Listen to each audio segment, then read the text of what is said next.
it's just been like, I know I will get to it because you're on my Yeah. podcast next week, so that will be fully read by then.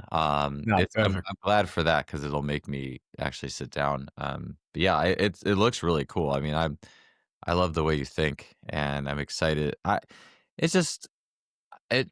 I wonder how long it will take strength and conditioning and athletic performance to finally get to that place where they realize, like, what really matters. I mean, in some sense, I mean, it's fun to do the strength stuff, but Mm, I see a lot more coaches in their 20s and early 30s really into the game pieces of it, and that's mm. encouraging. So, Yeah, yeah, I'm with you there. It's just because it's like strength is so easy to measure.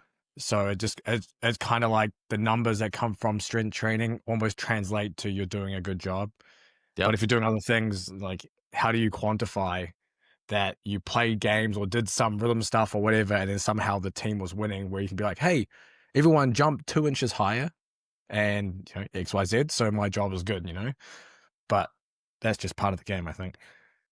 yeah, it's so easy to get stuck in that, and then you play the mental game of, oh, so and so did good. Well, it must be because of something I did, or Yeah. it's which Yeah. I don't know. That's an interesting, it's an interesting, um, like very complex situation to look at all those factors. Yeah, it's so hard, like to to be able to claim a team is winning because of their strength and conditioning. Uh, would also mean that a team is losing because of their strength and Yep. conditioning, and Yeah. there's just so many factors involved. It's impossible to put it together because uh, you can have teams that are just excellent recruiting, really good maybe technical tactical coaching, and then the strength conditioning just doesn't matter. like, Yeah. like it just doesn't matter. Like they could have no strength and conditioning coach, which is sad because we do this for a living. And it's like you could have some teams could have no strength and conditioning coaches, in my opinion, and still make it and It win. would And be great. you know, Yeah. it's It's yeah, there was that one video that Kierwan and Flat posted. It was like some high level soccer football, team that was just doing kind of a joke of training, like a lot of Bosu ball stuff and all that. oh yeah, yeah, yeah. All And they those still killed it. yeah. And so it's just kind of funny. But I also look at it like if the players are engaged doing it, which balancey stuff tends to engage the gamers. Mm. I don't know. Maybe it's okay. Or I mean, not optimal, but it's doing something. So Yeah. No, for sure. Actually, that would be a good segue. I'm just going to go straight into this and yeah, not let's even do it. bother with the intro. With we can start with training the feet because I was going down this rabbit hole maybe a few years ago, and I was really trying to figure out is it worth the investment to specifically try and target and strengthen and train the feet in a way that is say because if we do things like plyometrics, fast bounces on the floor, Mhm, you're still training the feet. But obviously, there are other ways where people kind of like doing toe exercises or mhm. arch stuff or whatever else. Is do you think there is value in doing something like that in terms of? I mean, we could just keep it general in terms of athletic performance. Is that something that's going to move the needle for I guess most people, or Yeah, is it just the fact that you're doing jumping plyometric work? You're going to get a lot of that stimulus anyway. yeah. That's a good question because I know I've seen a lot of opinions on both sides of the spectrum on, feet. Maybe you have some fascia ideas in there, and that's everything. It's huge. It's what makes the athlete. And then on the other side, it's like it's way overblown. It's not that big of a deal. I think it's a little bit of a case by case type idea, just because if you're playing a sport, your feet are getting an unbelievable amount of stimulus in multi-directional, the forces required, and all that stuff. And so the individualization piece is how well do your feet navigate the ground? And maybe a good um, parallel or like a analogy that I think could be helpful. I was just thinking about this morning. I tripped on something this morning. I was going out to move my sprinkler in the garden, and I sprained my SI joint doing a lateral K-box squat with a buddy, going for power the other week, and so Yep. I've kind of been on edge with like different activities for a week as it heals. And I tripped over this like a rock, and my body just so quickly spun the foot into the perfect position to recover, and I was like, "Wow, thank you, body, for doing that. I appreciate that." But if I was someone who had a little slower reactions, I could have hurt myself or injured something, and it's just that split-second reactivity that can be the difference between, like, being healthy, safe, making the play, or getting injured and not making the play, and that also exists on the level of the foot. And if you watch athletes do things like slant board hops, I just actually got this cool, like, half pipe. I saw you posted Yeah, that.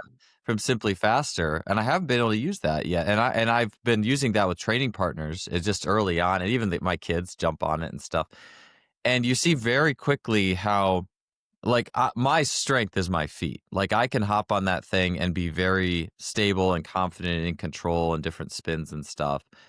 But you'll see someone who doesn't have that ability, who can't, like, stick a landing, who can't stick that odd landing, that shows up because similar to, "Okay, I tripped and saved myself," on the micro level, that happens every step, every cut with someone whose feet aren't reacting as quite as well. And so when that happens, you're gonna compensate, you're gonna go to the next thing up the chain. Maybe my calves do a little more work, or probably my thighs and my hips or upper extremities will do a little bit, just a little bit more work respectively.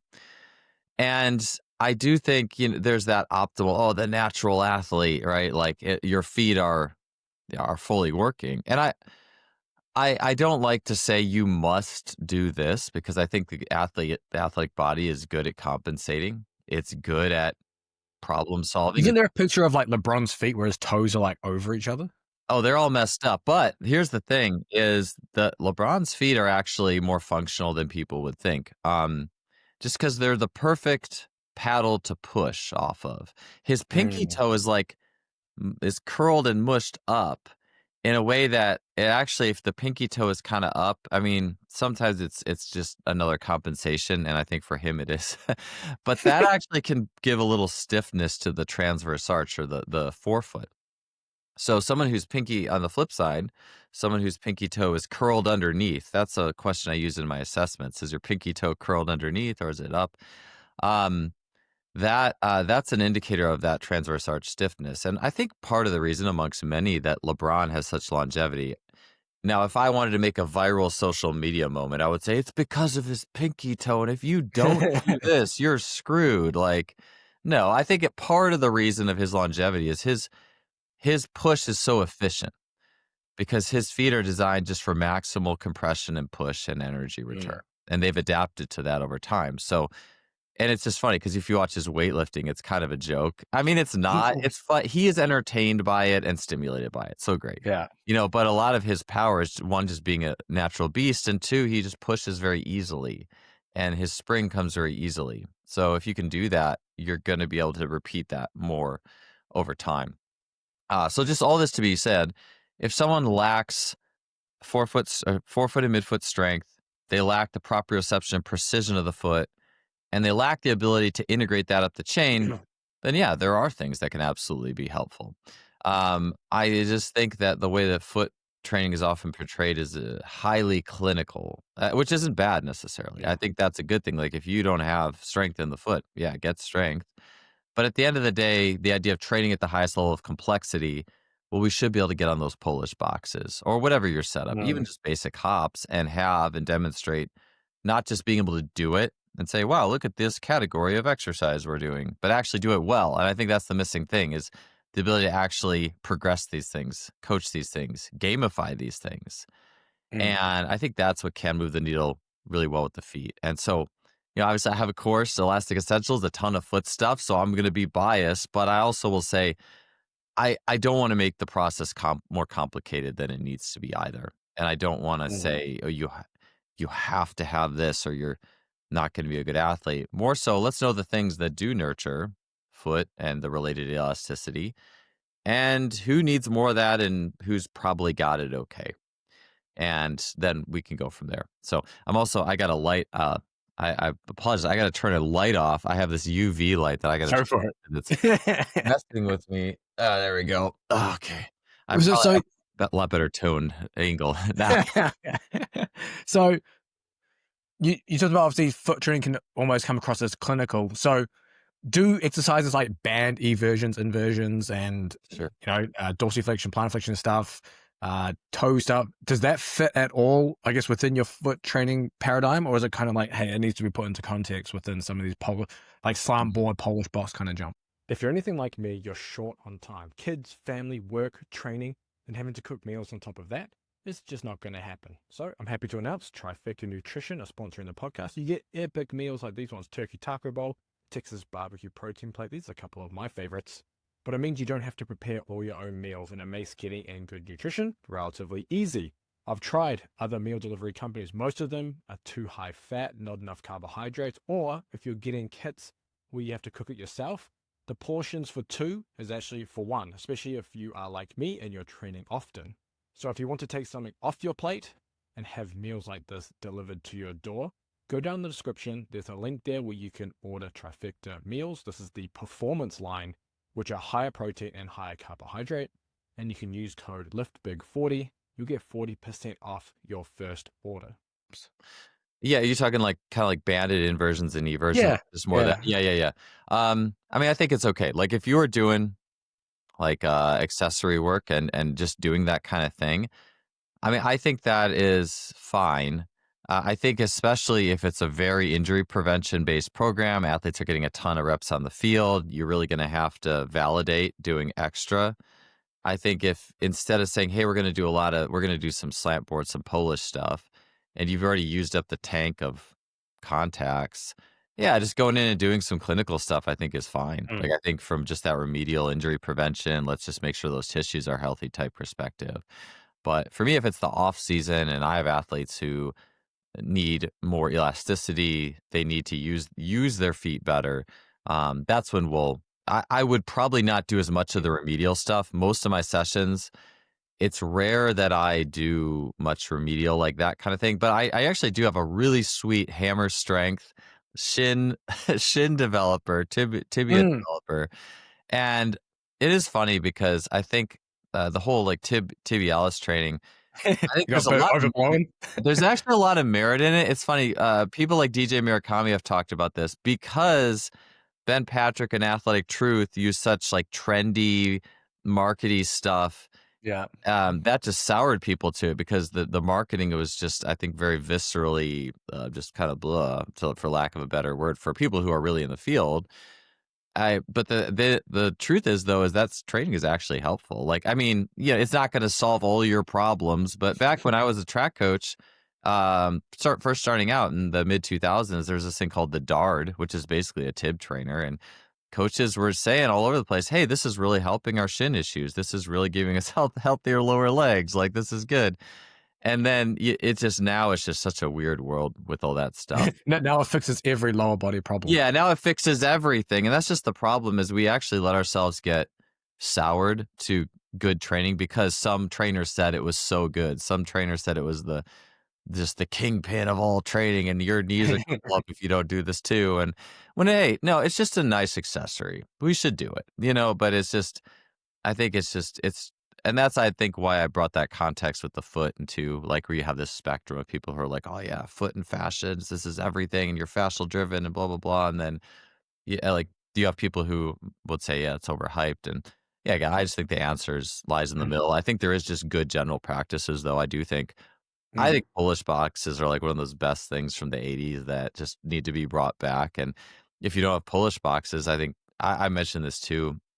There was an article on Sportsmith I contributed to, and I just think jumping rope, single leg. Why do we not see people doing that stuff too much anymore? And now it's all, all these all extensive plyos and left and right and forward and back. And okay, yeah, there's value to that stuff, but I always want to do the complex, simple thing. Like I shouldn't say it's not that complex. Jumping rope is more complex than hopping on a leg, but it's Mhm. also you have a rhythm. You have something that times up the whole thing. You have something that makes it interesting. You Mhm. can do it multi directions. It's just why did all that stuff die out? I don't know. Um, but yeah, it's interesting how things get steered in a way that they get more complicated than they need to be, or it's so black and white because of what people Yeah. see on social media. And yeah, it's definitely doesn't have to be that way.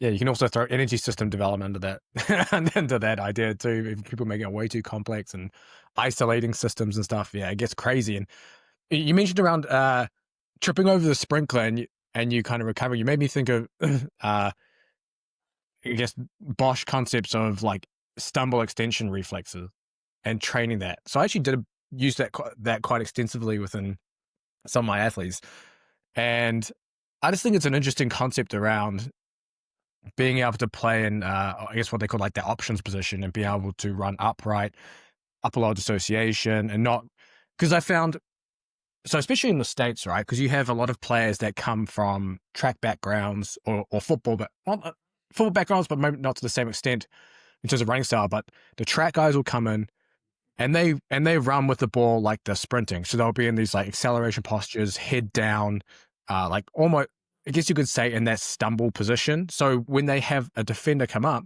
the only option is to decelerate in a straight line and then look to see what they're going to do versus say an options thing. And so I'd do a little bit of that stumble extension. It'll be interesting to kind of hear your thought on training reflexes in terms of Bosch concepts. Is this something that you've Yeah. done, do, believe in, think it's complete bullcrap?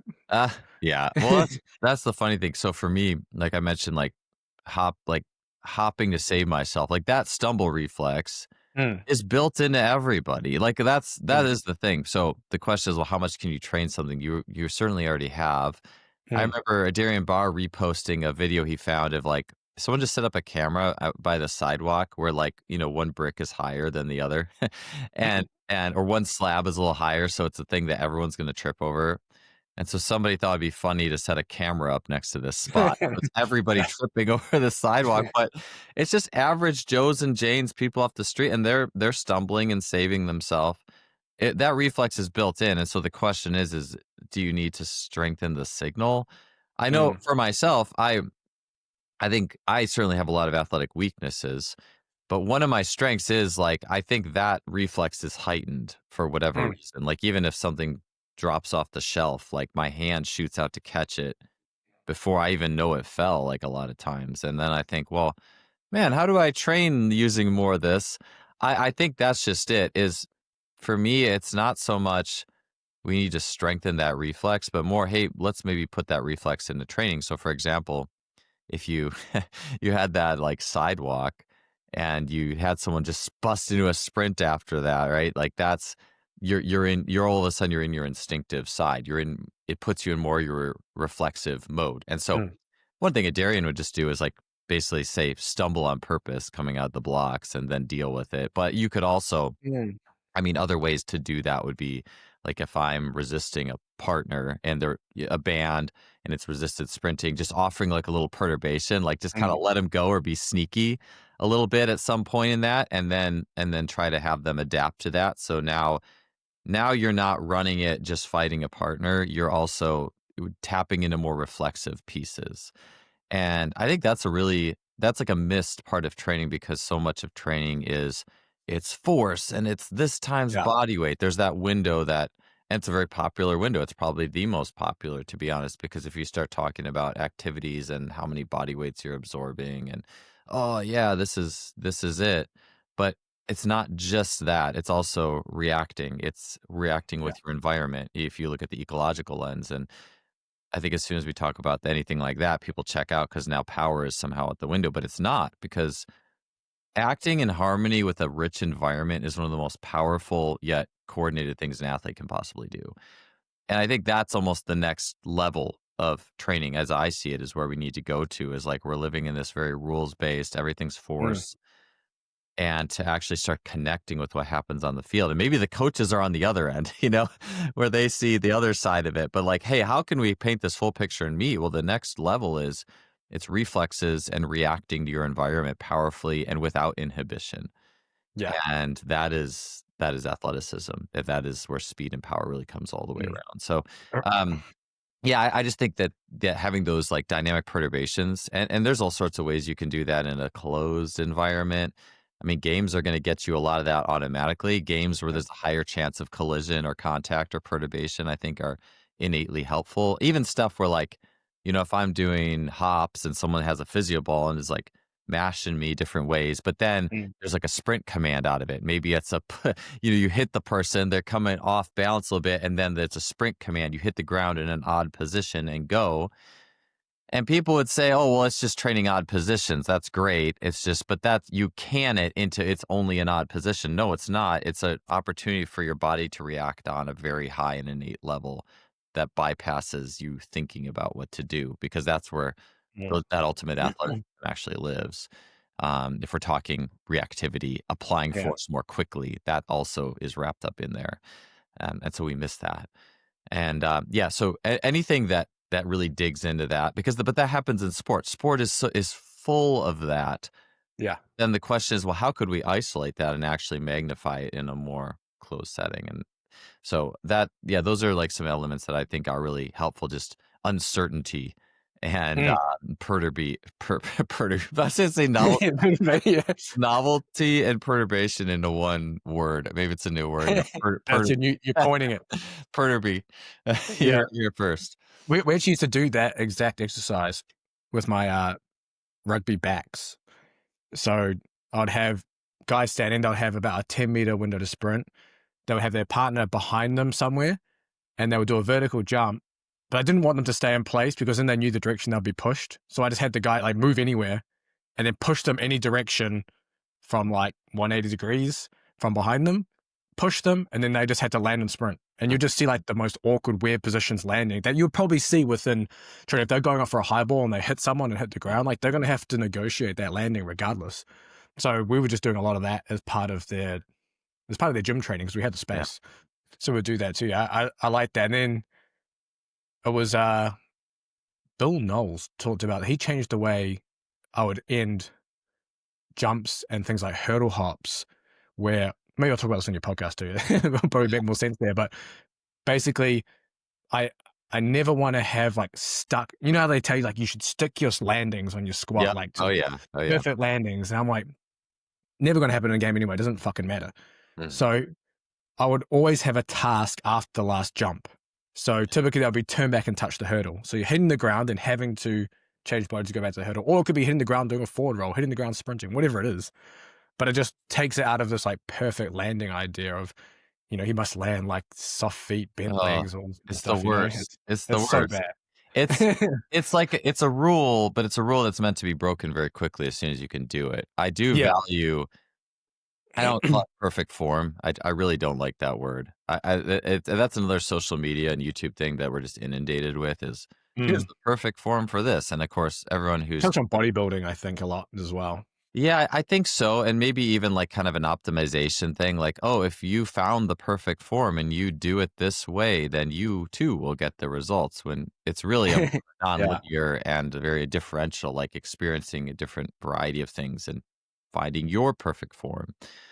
But yeah, I like silent landings to start just because there's a little bit of a freedom in that. It's not necessarily hit this position, it's make the landing silent because the constraint is to use the foot as a proper dampener, even the toes, Mm. honestly. Like you're gonna have a hard time talking about the foot, you're gonna have a hard time landing silently if you aren't using your toes as a good dampener.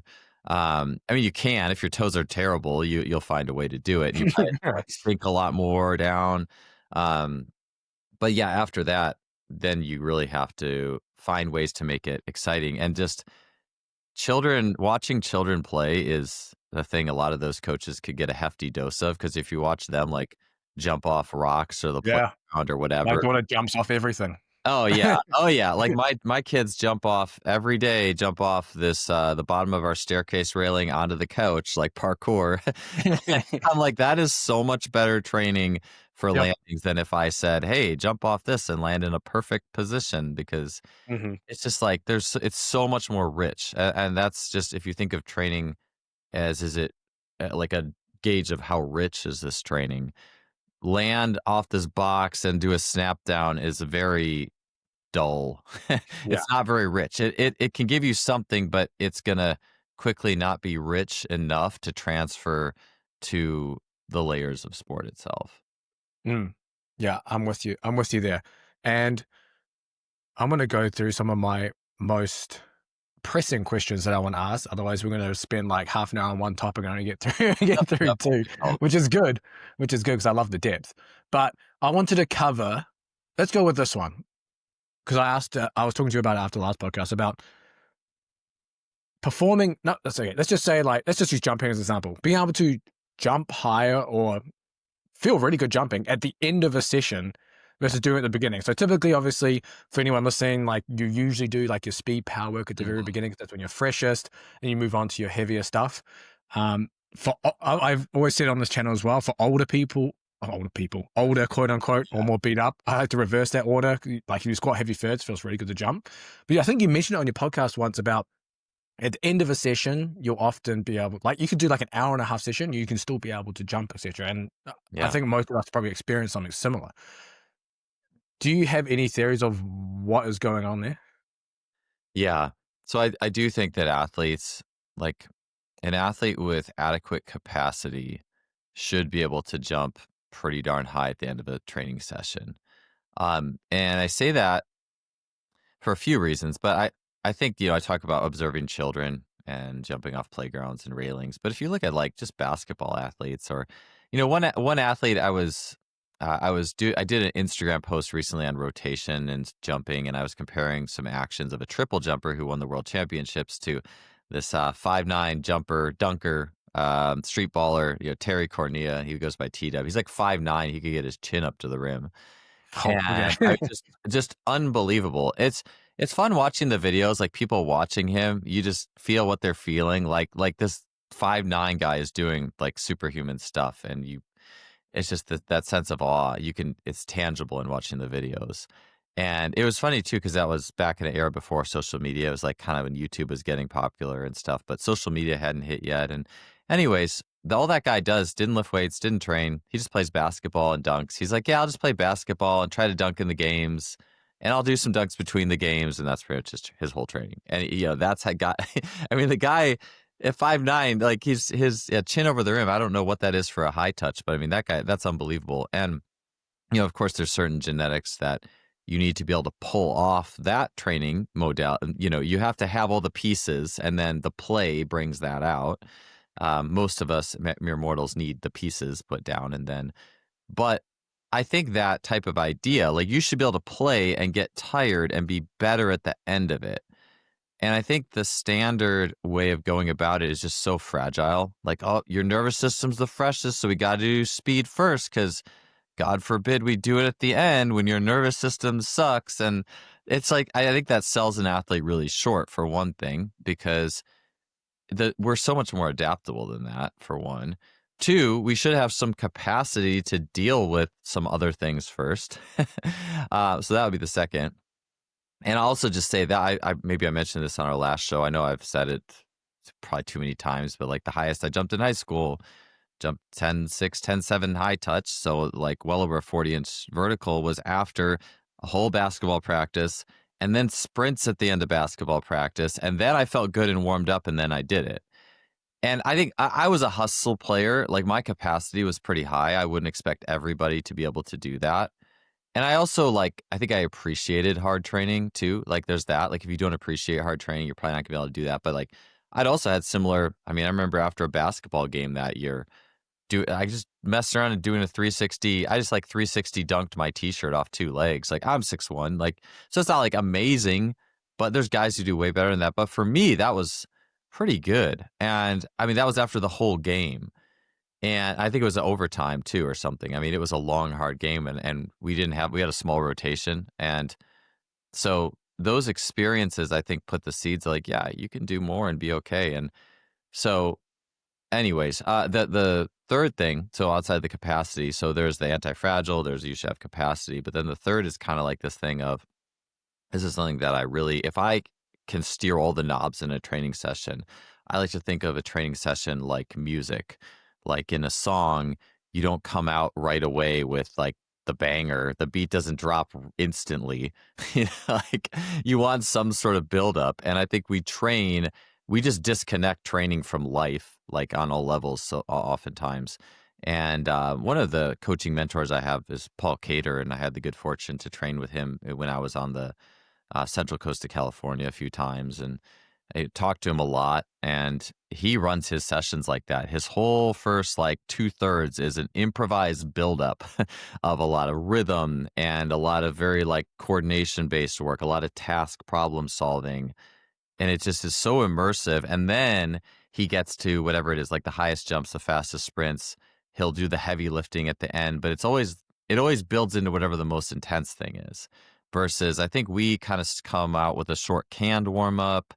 Let's do the fast thing quick. It's just all based on a construct of neural and force, and we just live in those variables. Versus, hey, let's build this thing up. Let's start by exploring. Let's work with rhythm. Let's have some fun. Let's really get the temperature going, and then let's hit that peak. And so I think that's just another thing is we just tend not to do that. The last thing I'll just say that goes along with the anti-fragility is maybe I mentioned this in the last or a recent podcast was Lauren Seagrave, I believe, who was coaching Dwight Phillips, who's a top 5, I think, American long jumper in history. And he said one of the big switches they just did to stimulate more gains at some point was they used to go sprints, plyos, lifts, and then they switched it one day. Let's go lifts, plyos, and sprint. And that unlocked new gains just because it's switching the stimulus, and you should be in good enough shape that that's not going to wreck you. Like if I have a beginner and I do that, yeah, they're probably going to be messed up for the speed. If I have someone with anywhere good capacity, you can do that stuff, and that's part of the fun of it. So, yeah, I'm sure I talked a lot about that, but hopefully that gives some good Oh, good. seeds of conversation and helps answer that question. Yeah, it's good. It's funny because I've been training for another weightlifting competition recently, and I would always do like the lifts first, and you do pulls and squats. And just recently, because I've had some niggly stuff going on, I would squat first before all the sessions, and after the squats, man, I'm fucking ready. Yep, I've yep. everything sorted. Pains are gone, mobility's good, everything's good. I'm like, okay, I'll just keep doing this. I'll just keep doing this Heck then. yeah. Squat first, and then just go do everything else. And yeah, it feels great. It feels great, and definitely worth experimenting with for anyone out there. Yeah, I think whatever your superpower is too, or anything in the realm of your superpowers athletically is it's good to start out with that a lot of times, or at least Mm, have that. Like for me, it's like a depth jump or a plyometric type thing. If I do a single leg depth drop, like that's the juice, like instead of just saving it for the end because it's less coordination, just use mm, it to warm yourself up or put it in a circuit or something. Like there's so many ways we can do these things that is really helpful. The other thing that just came to my mind, James, was that Ronaldo header where he jumps like 9 feet 5 inches yeah. to head it or whatever, however high in the air. And Mhm.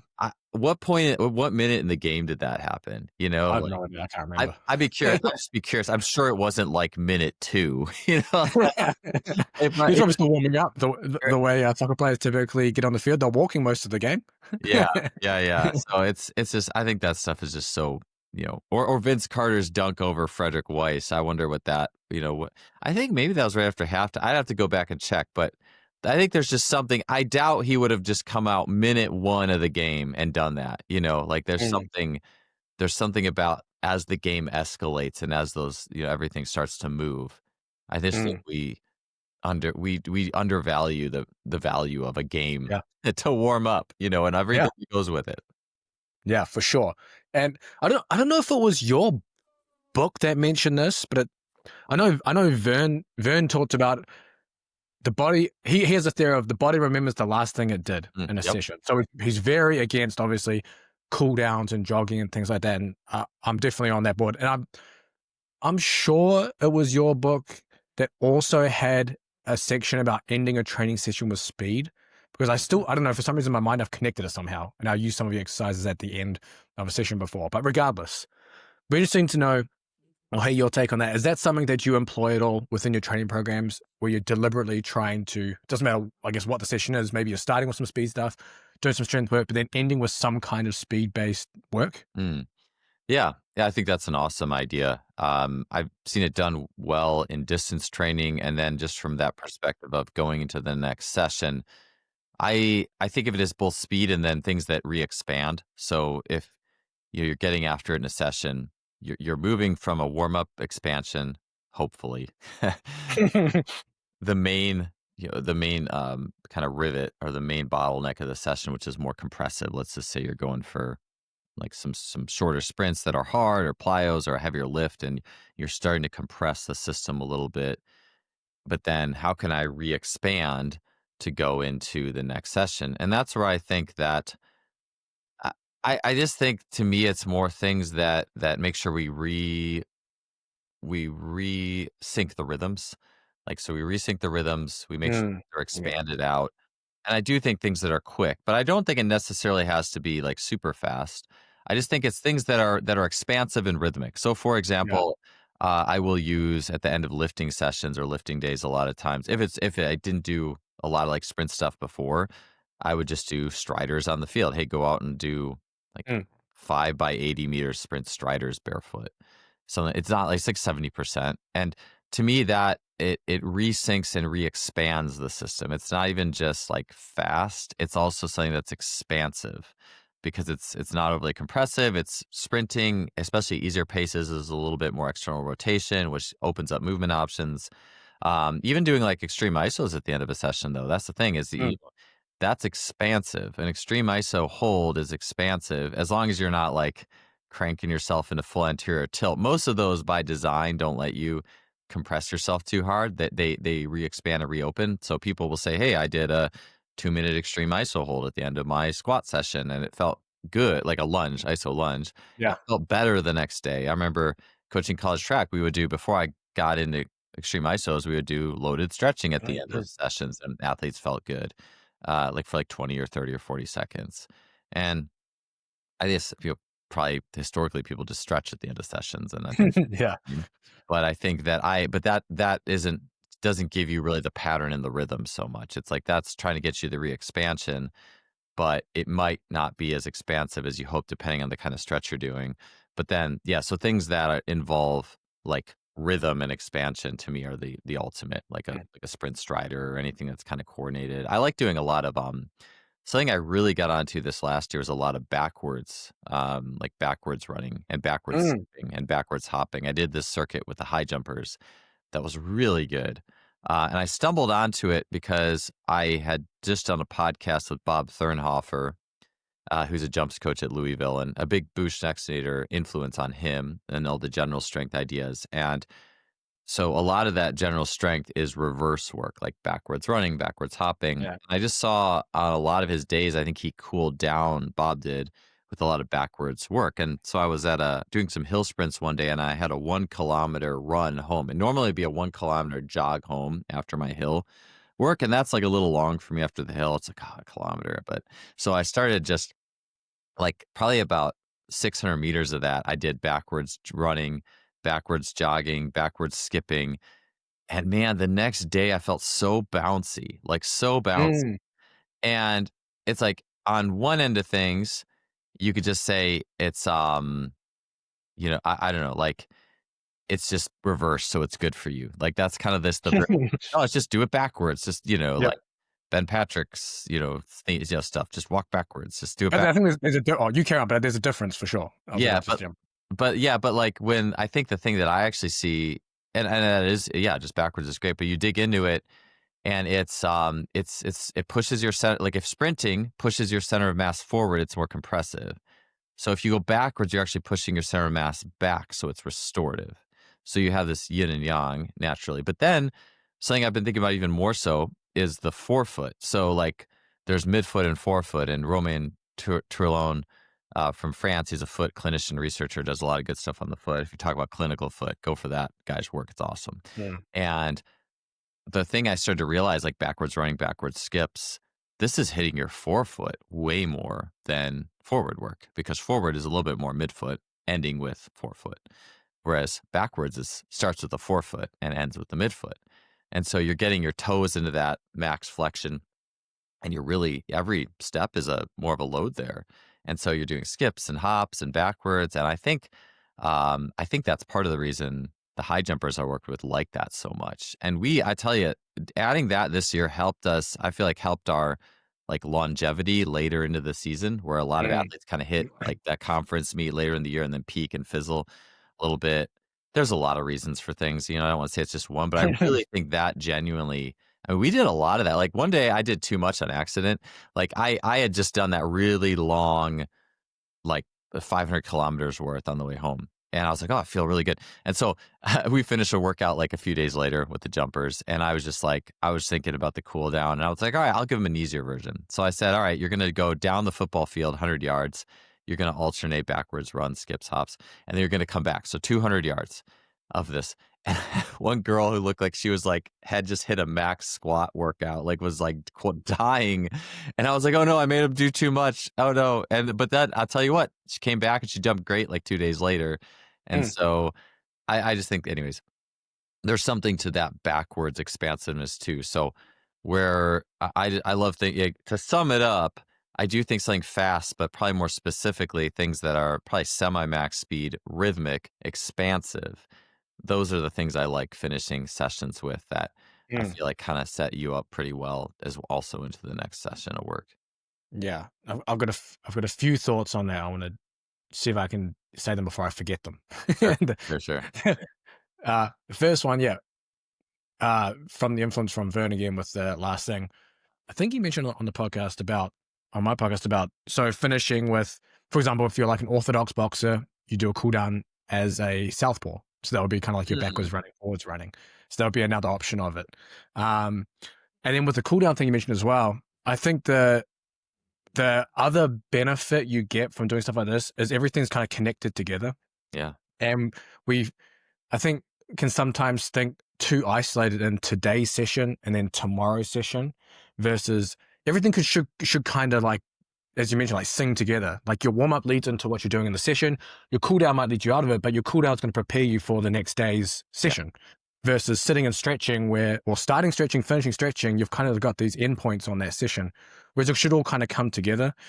And I think that's where a lot of I'm not going to say get it wrong because it's not the right way to say it, but I think it's just like a missing piece where I mean, you don't even have to do the cool down. Often the last thing you do in the session anyway is going to potentially help lead you into the next one. But I think you can go wrong when you're just doing these slow jogs and sitting there stretching and stuff like that, where you could be doing something that is at least helping you prepare for the next session, or maybe even touching on things that maybe you didn't get done in the session or reinforcing certain things in that session versus, kind of just stopping it and that's it. yeah. Yeah, I Yeah. think mentally, how you mentally cap it off too, I think matters. I remember I mean, I think there's a lot of things that matter, and each of them Mm, give you something else. But like, I remember my college track coach would have us finish like if we ran 7 200s or something as a tempo, a low day. A lot of mm, times he'd have us do the last one or two. He would just call them cruise, where it's just you make it as effortless as you can. Maybe it's 3 seconds slower, but it's as effortless as possible. So yeah. you leave feeling like you were able to run semi-fast but effortlessly, and you have that feeling in your system. Um, Mm, so, yeah, I think that there's that, but the southpaw thing reminds me too, a lot of times I'll finish high jump practice with you have to do, like, 10 scissor jumps off your opposite leg or something, like, that's the cool down, mm, like, that kinda thing, because it's also fun, it's still engaging. Yeah, I think it's honestly just anything but things that kinda dump more fatigue, like, if you talk about the well, I mentioned that, like, reverse that backwards run, that was a little bit too much fatigue I was hoping for that day. But things that just make you that are just kinda plotting, I guess, like, it's where it's your mind checks out, default mode network, plotting, fatigue, not related to things you're working on. So, but mm, I don't know, like, I think that as well, like, Andy Egarth is a track coach who had, like, kinda track coaches have had this for a while. They call it like a parasympathetic cooldown. So it's like a circuit of things that gets you a little bit of lactate, but it's purposeful. It's a movement pattern that's helpful and important. That's kind of what I think I got with the reverse stuff that I did too much of. Like this mm, light lactate.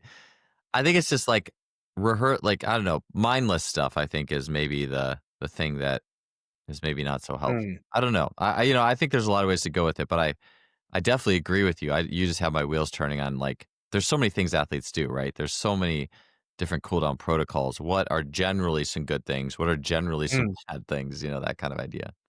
Yeah, we used to do like a mini band called stole straight from the game conference where it would be like like prone stuff, kind of like that push pull with the legs, quadruped. Mhm. Um, shit, I can't remember. I can't remember the whole step. I used to know it off by heart. Mhm. It's Yeah. been a while, but yeah, that was an interesting one too. I quite like that as like as you mentioned, it is kind of. switch off, but you're still doing something that's going to prepare you for the next day because you're going to still feel good after doing some mini band work with around your feet Yeah. in those positions. Which takes me to probably what will be the final question, depending on time, but specific strength training, because I tend to try and ask this question a fair whack because I think I guess many coaches have different takes on it, but I think there's a trend now, at least on social media, where everything is GPP Hmm. and nothing is specific to the sport, and you can't. And the only thing that is specific to the sport is the sport. I'd love to know your take on kind of that current. I guess we'll call it a trend. Yeah, sure. You know, it's funny. I almost, when you ask that question, at least from my sphere, sometimes I feel like I see the opposite Yeah, in some regards. Like people who, the one that kind of gets me is that the Uri exercise. It's like this. You're like, sounds that one. LD's called the Uri exercise. It's like you got a band and it's like hip height, and you're like trying to push through and drive Ah, your yeah, feet. yeah, yeah, yeah. Yeah, yeah. Yeah. And I do think sometimes, I don't know. I think because we live in a very sectioned off world sometimes. Like, it's we got the a speed coach and a strength coach and a sport coach and things.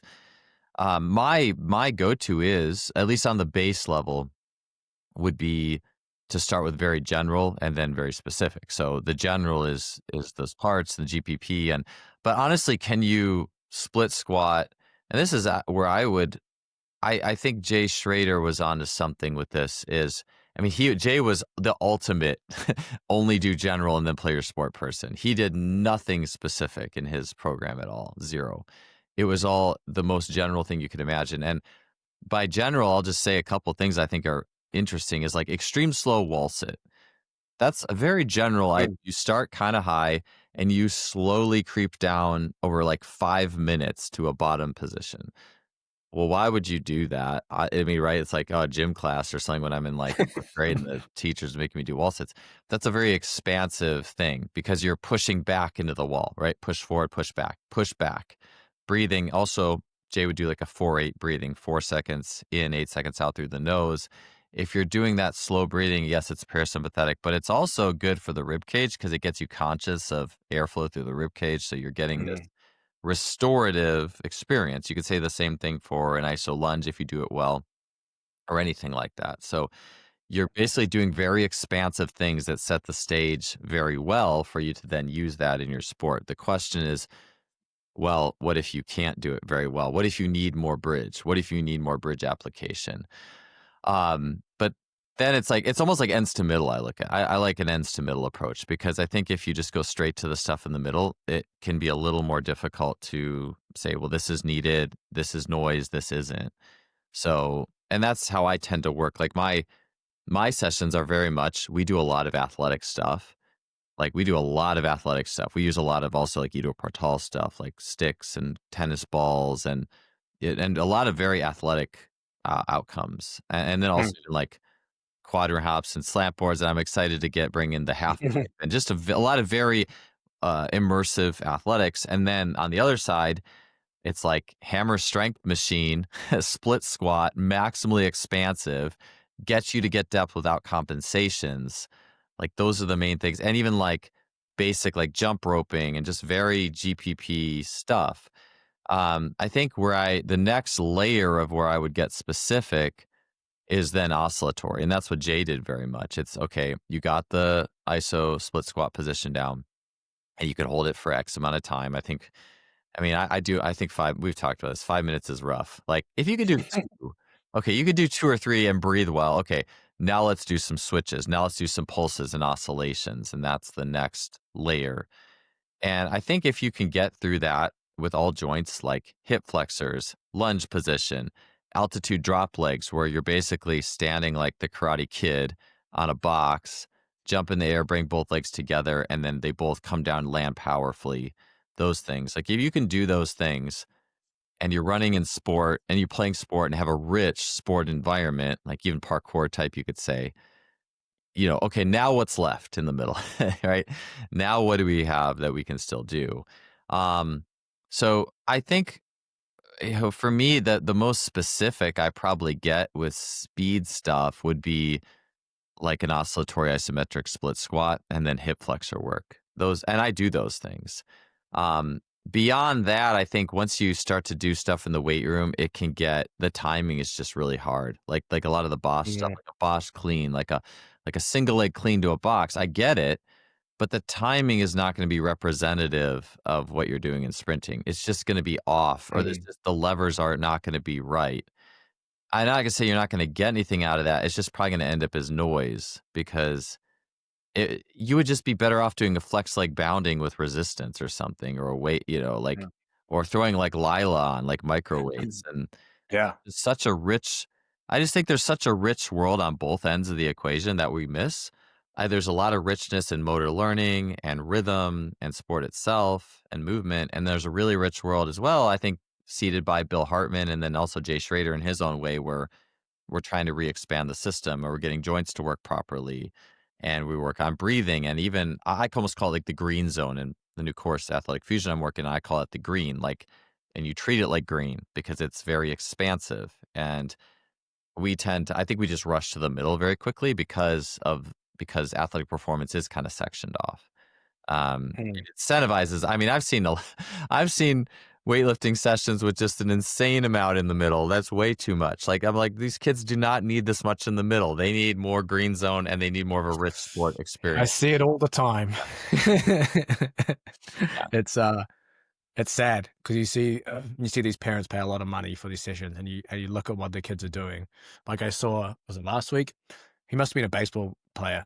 he was he was being made. He was sitting on a bench with a must have been like a 5 or 8 pound dumbbell, Yeah. and he was standing up and swinging the dumbbell, Ah, nice. and then like sitting back, like doing like stand up swings with the dumbbell. And I was like, this kid is like, okay, this kid is like 8 years old.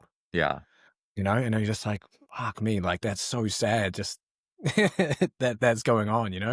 These Yeah. parents like don't know any better. This kid is doing fucking dumbbell swings, and then obviously a bunch of other random stuff that he could be doing. You know, he could get just from playing a game or from like his living room at home. Stuff like that, Yep. and they're paying good money for it. And yeah, it's unfortunate. It's unfortunate that's how it happens at the youth level. Yeah. It's kind of like I like links to ecology a lot, like old growth forests. Like the world's old growth forests are decreasing, which is like forests that take decades, if not centuries, to fully develop, like the undergrowth, like all the little fungal networks, and it just looks ancient. And it's almost like, and in so many ways, building an athlete is like that. Like to build all the network, all the neural networks, all the connectivity, it takes time. It's not Yeah. something that you get just by swinging a dumbbell around. And it's almost like it's like that's almost creating the perception. It's almost like someone going in with a forest that's been really like just stripped dry and like kind of putting a few plants up to kind of make it look like that, Yeah. But under the surface, there's no richness of the soil or the network or anything like that. So, and it's just we just do live in a world that incentivizes that shortcuts and, well, you're paying for time, so we should be able to do this. When in Yeah. reality, And scholarships. yeah, and scholarships and all that. When in reality, like, yeah, the boring stuff, like, can you jump rope for 3 minutes without stopping? Like, can you jump rope on Mm. one leg? Like, can you do the extreme iso wall sit? Maybe for not 5, can you do it for 3? Can you breathe the whole time? Do you have tolerance to boredom for that? Like, that's a big one. I mean, I like gamifying things, but if you have to gamify every single thing, that's probably also a problem. So, Yeah. there's just so much more richness that we leave out because we're incentivized to not take our time with richness or those more subtle pieces. I love how you reference the gain conferences and just all the like the pieces of rhythm and like finishing southpaw and stuff that's more athletic, but it's not necessarily going to move the needle like you are hoping probably in like 3 Mm. weeks. It's just something that adds to the richness of the whole system, and it takes time. And if you keep doing it consistently, it's going to show up and you're going to see it. But it's like I think we're put in this pressured situation to make it look like we're doing something so quickly. And then we start Mm. believing that that thing we're doing is doing something. And Yeah. it's just a lot more complex environment for sure. Yeah, 100%. Everything's kind of integrated. Now, I want to get you come back to that Euro step you mentioned. Is is there a world where you see any value in something like that? Like be able to maybe project horizontally? It could even be like quote unquote specific force application. It could even be maybe, I don't know, developing force, speed, or power in that kind of direction? Is there anything that you kind of see as a carryover, or is that kind of like just go sprint, or maybe just do resisted sled sprints? Yeah, yeah. I would always say with all, and that's the thing with specific stuff, is I would always weigh it against, like something like that. I would weigh it against a resisted flex leg bound, or a resisted sprint, Yeah. or a resisted Gotcha. hill sprint, even like a tire pull up Yeah, a yeah. tire up the hill. And because again, it's almost always, this is the thing. It's like the old growth forest. It's like sticking a couple trees up in the old growth forest to make it look like it's, coming along. It's like the substitute for the trees in the weight room is the position. You see a knee drive. Oh, it's a knee drive, and I'm pushing my hips forward, and I see these positions. But the thing is, well, what about the timing? Is it the same Mm, timing as the hip extension is going to connect to the knee drive in sprinting? Probably not. It's probably going to be subtly off. You have to, because you have to push yeah. the band.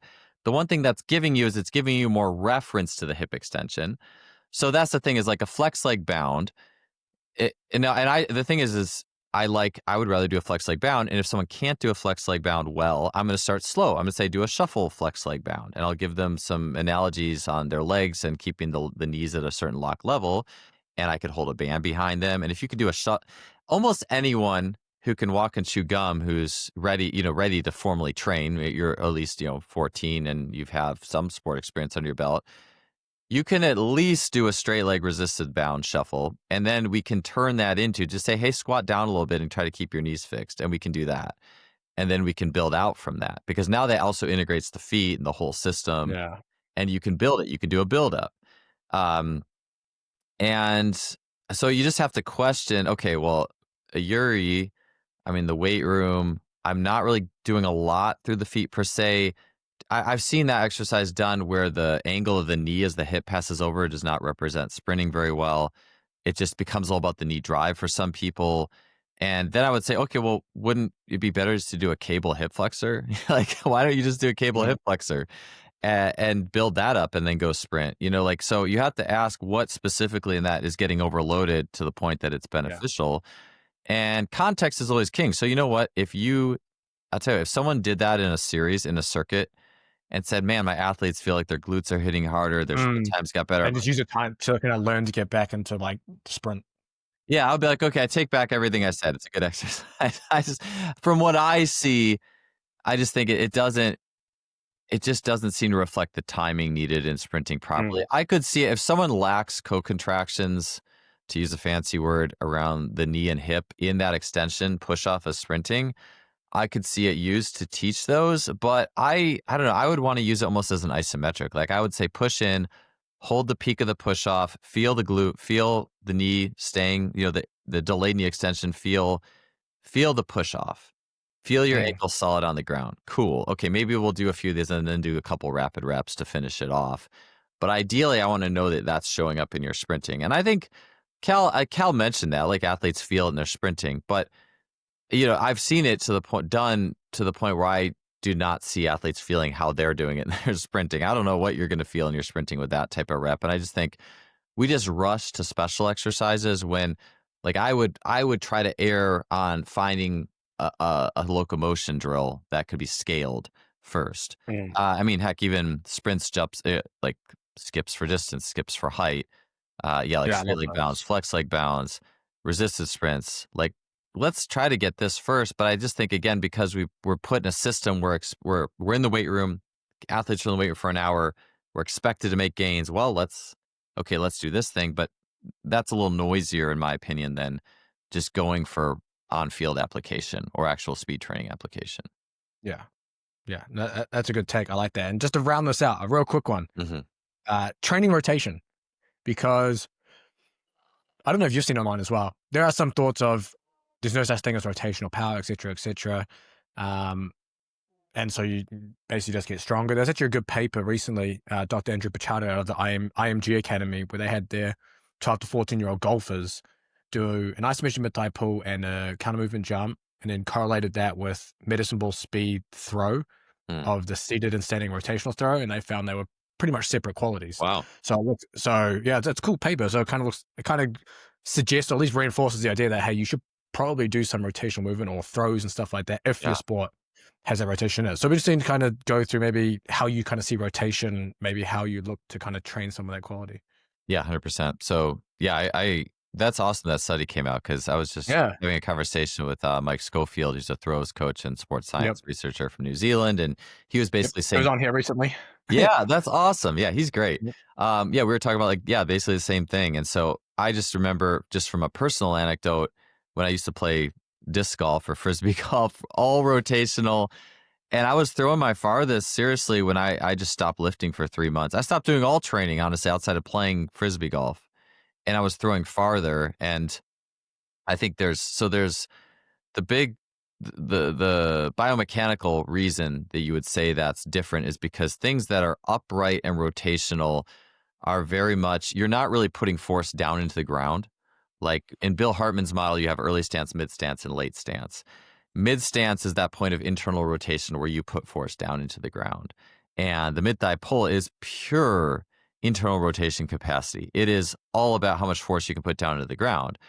But if I'm throwing something, let's say I'm throwing a frisbee or even pitching a baseball or whatever, like the force down into the ground is only enough. You know, it's just enough to stabilize the system, but I am not rewarded by putting more into it. Mm. Rather, Mhm. I'm rewarded by range of motion, elasticity, coordination.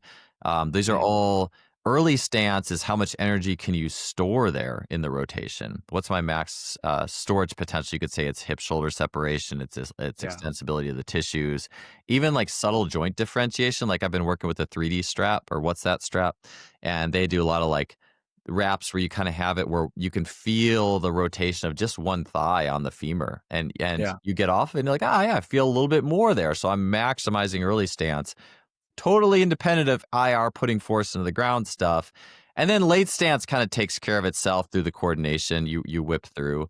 But yeah, I just think it is funny. Yeah, I mean, people talk about long drive and golf and, oh, you got these lifts. And yeah, I could see it, but maybe, I mean, maybe there's a little bit more of a downswing piece to it there. I don't know. But I do think you're going to be limited. I remember David, a guy I had, oh, I can't remember his last name. He invented this thing called the ballistic ball, medicine ball with a speed meter in it. And he was Mm. just saying Mhm. how he had guys driving real far. He's like, yeah, their vertical jumps aren't that great. Like, so I just think this, you know, if you there's always going to be some level of coordination for some of those more forceful things with rotation, but Mm.